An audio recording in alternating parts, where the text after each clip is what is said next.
There is a photograph of a cake on a kitchen table. A little lopsided. Dusted with sugar.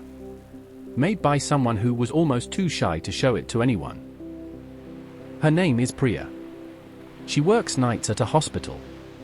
She started baking to give her hand something gentle to do when she came home, while the rest of the street was still asleep. One morning she took a picture of what she had made. And before she could talk herself out of it, she shared it. Then she put the phone face down on the table and walked away, heart going a little fast. On the other side of the same city, a man named Daniel did almost the exact same thing. He is a school caretaker. He sat at the old piano in the empty hall after everyone had gone, and he played a song his mother used to love. He recorded it on a cheap phone propped against a book. His fingers were not perfect.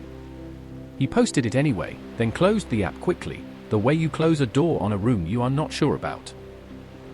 Two strangers. Same night. The same small, brave thing.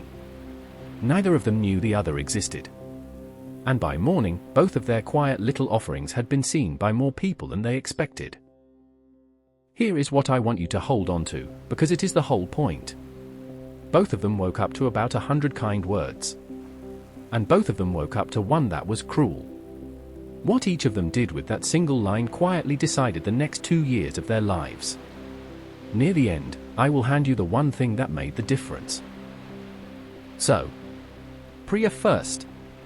She turns the phone over with one finger, bracing herself. And the screen is full of warmth. Beautiful. You made this?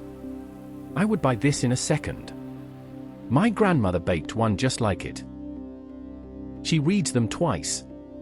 She actually laughs once, out loud, alone in her kitchen. For a few minutes she feels something she has not let herself feel in a long time. She feels a little bit proud. Daniel's morning is the same. His piano song, played for no one, is suddenly full of kind strangers. This made me cry at my desk. Please play more. Thank you for this. He reads every one, sitting on the edge of his bed. 100 people, give or take, went out of their way to be gentle with two people they will never meet. Think about how rare and how good that actually is. Remember that number. 100. And then, near the bottom, for each of them, there was one more. Just one. For Priya it said, did you honestly think this was good? For Daniel it said, do not quit your day job. Cold. Careless. Typed in about 4 seconds by someone who has already forgotten it. Now. 100 kind. 1 unkind. If you laid it out on a scale, it would not even be close. The kindness should win by a mile. But that is not what happens inside a human being. And you already know it, because it has happened to you. You have had a good day, a whole good day, and then one comment, one look, one short reply lands wrong. And that is the thing you carry to bed. Not the 100 good moments. The one. So why does the small bad thing beat the big good thing? It is not weakness. It is not you being dramatic or ungrateful. It is much older than you, and it is built right into how the mind is made. A psychologist named Roy Baumeister spent years gathering this up, and he put it in 4 words that are hard to argue with. Bad is stronger than good. Not sometimes. As a rule. The mind holds onto the bad the way cloth catches on a thorn. And it lets the good slide off like water off glass. The warning had to stick, so you would stay safe. The kind word could float away, because a kind word never put anyone in danger. And there is a number for this, which almost nobody knows. People who spend their lives studying couples found that it takes about 5 warm moments to make up for a single cold one. 5 to 1.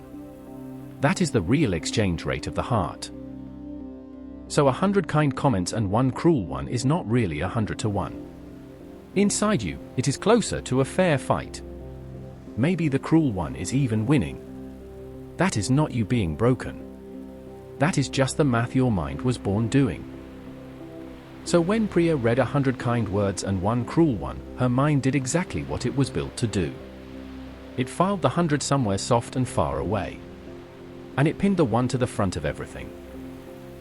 This is the part nobody tells you. The 1 bad comment does not beat the 100 good ones because it is true. It beats them because your own mind is helping it. You are outnumbered from the inside. And it gets quieter than that. You do not just remember the bad one. You start to hear it in your own voice. A week later the stranger is gone, but the sentence stays, and now it is you saying it to yourself before you try anything new. So both of them are standing at the exact same fork, holding the exact same weight. And here is where their 2 mornings stop being the same story. Here is where they choose. Priya reads the cruel line, and she reads it again. And again. By 2 in the morning she has read those few words maybe 40 times, and she cannot tell you a single one of the kind ones anymore. They are just gone. She starts to believe the 1. She thinks, maybe he just said the thing everyone else was too polite to say. And in the grey light before her shift, she deletes the photo. Then she deletes the whole account. And she does not bake for 2 years. 2 years. Because of 1 stranger who spent for seconds and never thought about her again. That is the cost. Not hurt feelings for an afternoon. 2 years of a thing she loved, gone, handed away to a person who did not even want it. Now Daniel. He reads his cruel line too. Do not quit your day job. And it lands just as hard. He feels his face go hot. He feels that same pull to close it all down and pretend he never tried.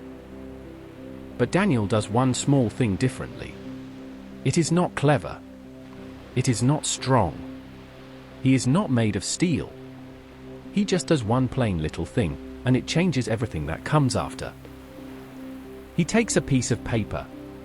He writes the mean sentence at the top, the whole thing, exactly as it was.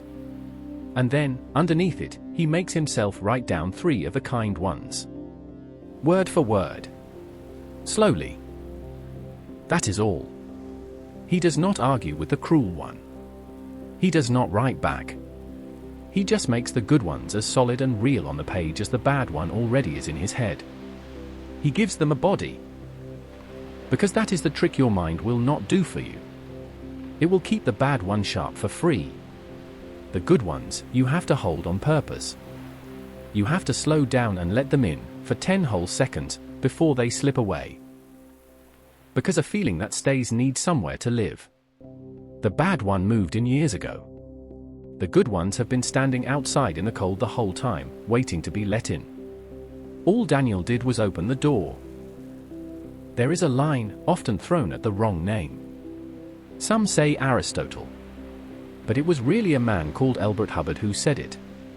To avoid criticism, say nothing, do nothing, be nothing. Read that slowly. The only people who never get the 1 cruel comment are the people who never make the cake. Never play the song. Never raise their hand.